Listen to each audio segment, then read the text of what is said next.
Hello you guys and welcome to Abundantly Minimal. My name is Sarah and today I'm so thrilled to be joined once again by Ashlynne Eaton. Hey. Welcome.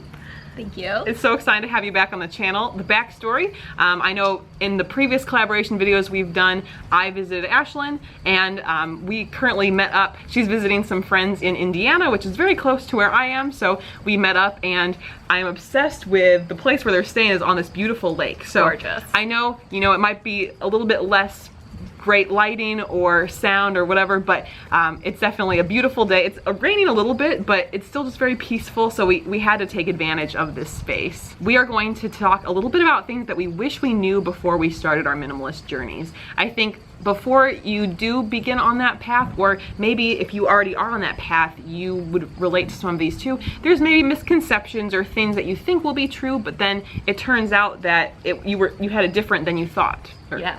For sure. It turns out that it's different than what you expected. Yeah, the process of learning minimalism and becoming better at it is such a learning experience. And so these are just things that, like, we've both been minimalist. I've probably been a minimalist for like 2.5 years, maybe 3 years or so. And I'm about 4 years at this point. Yeah, exactly. And so definitely over the course of that time, you can learn a lot. And so yeah, we just want to share some of the things that we've learned over the past few years with you guys. Absolutely, and we'll be sharing 5 of the things that we've learned on this video, but then on Ashlynne's channel you'll be able to check out her video with the additional 5 things we talked about, giving you a total of 10. And I will have Ashlynne's video linked in the description field of this video, as well as at the end of the video, and a link to subscribe to her channel if you haven't already done so.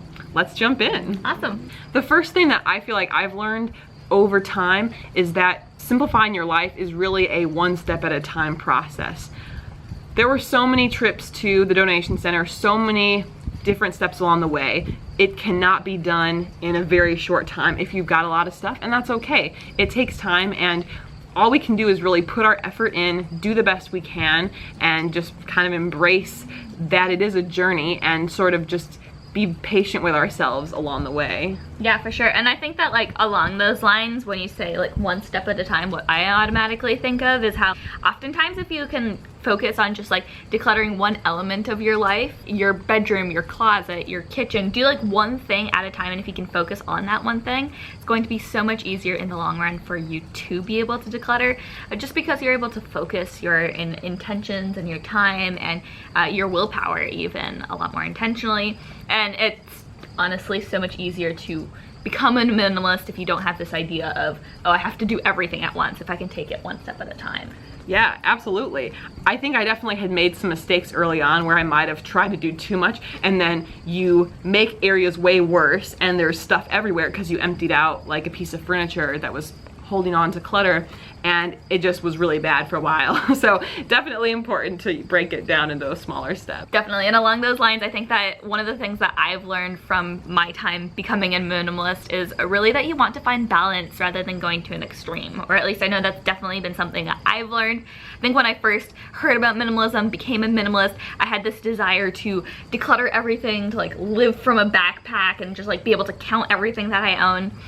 But that really what I've discovered over time is that so much of being able to live a minimalist lifestyle in a sustainable way that you can do long term, it's about finding that balance, knowing when it's right to bring something in, when it's not right to bring something in, and just finding a balance that works for you. I think everyone has a number of possessions that works best for them. Oh, yeah. And if we can work within that, we're really going to be able to find the best version of what minimalism looks like for us. And it's about finding that balance for yourself. Absolutely. I know I've done a past video where I talked about how it's a spectrum.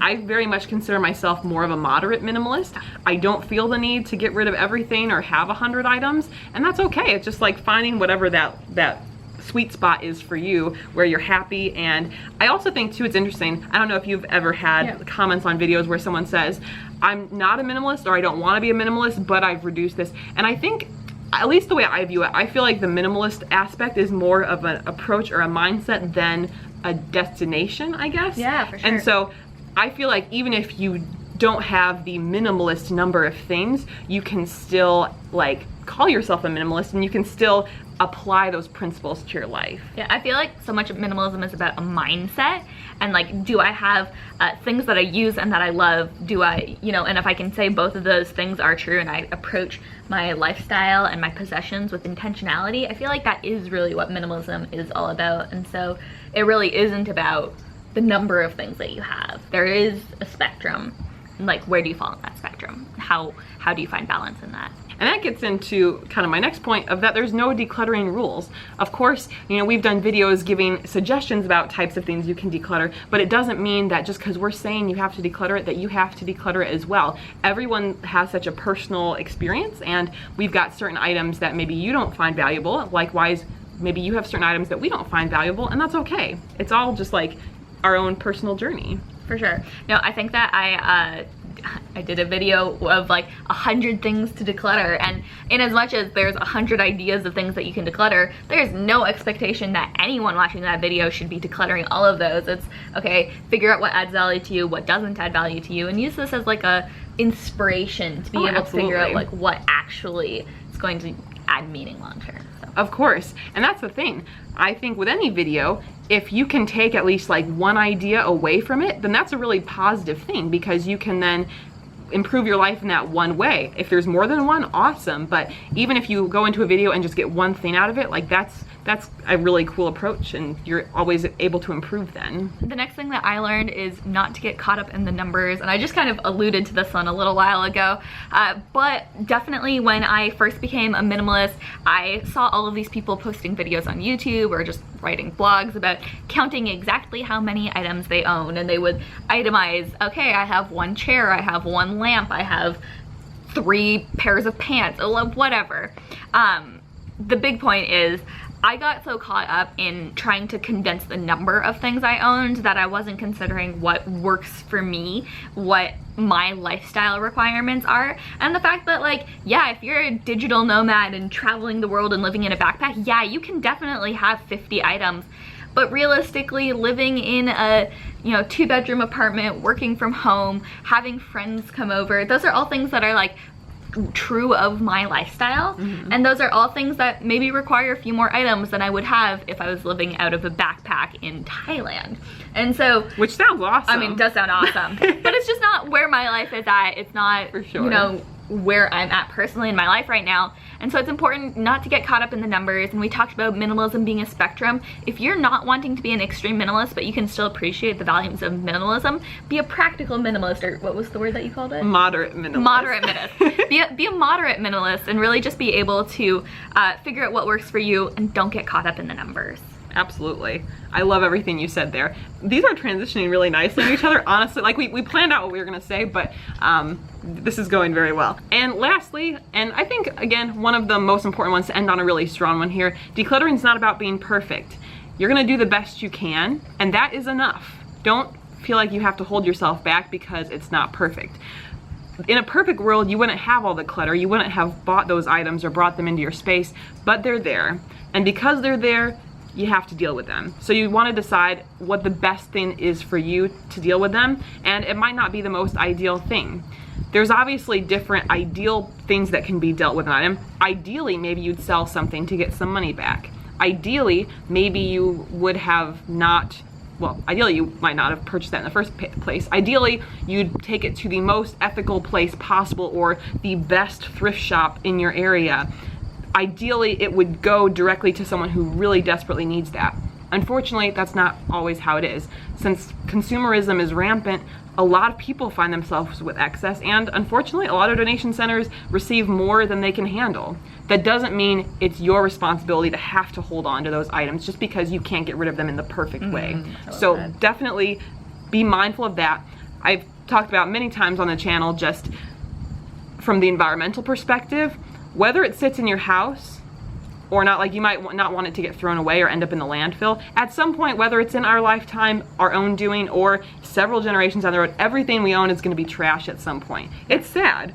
It's really sad, and from an environmental perspective, that makes me upset, but it's the truth. And the best thing we can do is kind of prevent new stuff from coming in. That's the biggest way we can make a change. For sure. Holding on to something that you're not using is only making it so that it's sitting in in your house rather than in a landfill. And you know, obviously that isn't to say don't pursue ethical donation options, giving it to a family in need, connecting with like a local homeless shelter or something like that. Like those are all definitely things that you can do, but just also, I love what you say is like, it isn't about being perfect, and if wanting to get rid of things perfectly ethically is what's keeping you from like decluttering your life and adopting a more minimalist and lifestyle. Like if you're struggling with it, yeah, don't let that hold you back, because it's, you know, it's more about, like you said, the purchases that you make in the future. Are you going to be bringing in things in intentionally after that, you know?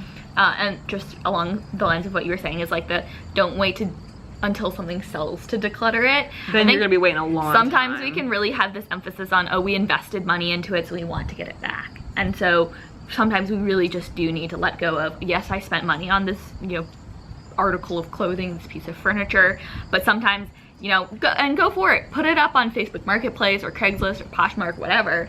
But if it doesn't sell after a period of time, just know that some things aren't going to sell. And at least you tried. Move on. And you tried, yeah, exactly. We've had things that never sold, and it's just, oh well. It's like, it's not about being perfect. Get rid of those expectations of decluttering happening exactly how you want it to, and just kind of like start, you know. Most definitely.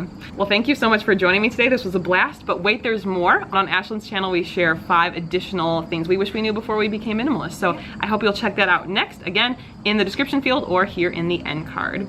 Bye. Bye, guys.